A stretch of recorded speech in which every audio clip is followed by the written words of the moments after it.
ભુજના સામત્રા વિસ્તારમાં નાણાં મુદ્દે સર્જાયેલી ગંભીર ઘટનામાં પત્નીએ પોતાના પતિને ઘરના ગેરેજમાં લઈ જઈ જીવતો સળગાવી દીધો હતો.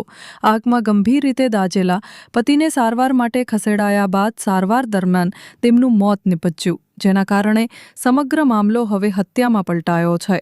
મળતી માહિતી મુજબ મૃતકની પ્રથમ પત્નીનું 4 વર્ષ પહેલા મોત થયું હતું અને 1.5 વર્ષ પહેલા હાલની આરોપી પત્ની સાથે લગ્ન કર્યા હતા. વધુમાં આરોપી પત્નીએ પ્રથમ પત્નીના 18 તોલા સોનાના દાગીના પોતાના કબજે રાખ્યા હોવાની જાણકારી મળી છે.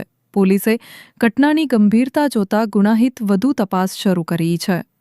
હાલમાં અત્રેના માનકુવા પોલીસ સ્ટેશનમાં એક પત્ની દ્વારા પોતાના પતિને જીવતો સળગાવી દેવાની એક ઘટના આવેલી છે અને એ બાબતે મર્ડરનો ગુનો દાખલ કરીને માનકુવા પોલીસ સ્ટેશન દ્વારા એની તપાસ હાથ ધરવામાં આવી છે. આ કામે જે મરણ જનાર છે ધનજીભાઈ કેરાઈ, જે સામત્રા ગામના વતની છે અને તેમની પત્ની કૈલાસબેન દ્વારા તેમને જીવતા સળગાવી દેવામાં આવેલા છે. આ બંનેનું બીજું લગ્ન હતું. ધનજીભાઈનું પણ બીજું લગ્ન હતું અને કૈલાસબેનનું પણ બીજું લગ્ન હતું.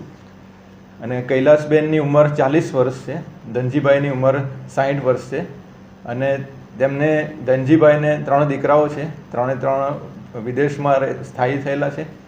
એ પૈકી એક દીકરો જે છે કપિલ, એ તાજેતરમાં અહીંયા આવેલો છે અને આ બનાવ બન્યો એ પહેલાં એમની વચ્ચે પૈસા બાબતે ઝઘડો થયો હતો અને નીચે જે ગેરેજ છે એમના ઘરની નીચેનું ગેરેજ, એમાં આ કૈલાસબેને ધનજીભાઈને અંદર લઈ ગયા અને એમની પર કેરોસીન છાંટીને એમને સળગાવી દીધા અને પછી એમણે બહારથી બંધ કરીને ઉપર પોતાના રૂમમાં જતા રહેલા. અને એ બાબતે પછી ધુમાડો નીકળ્યો, બૂમાબૂમ થઈ, એટલે આજુબાજુવાળા પડોશીઓએ એમના દીકરા કૈલાસે, કપિલે એ બધાએ આ ખોલ્યું અને પછી એ ધનજીભાઈ એ વખતે જીવતા હતા.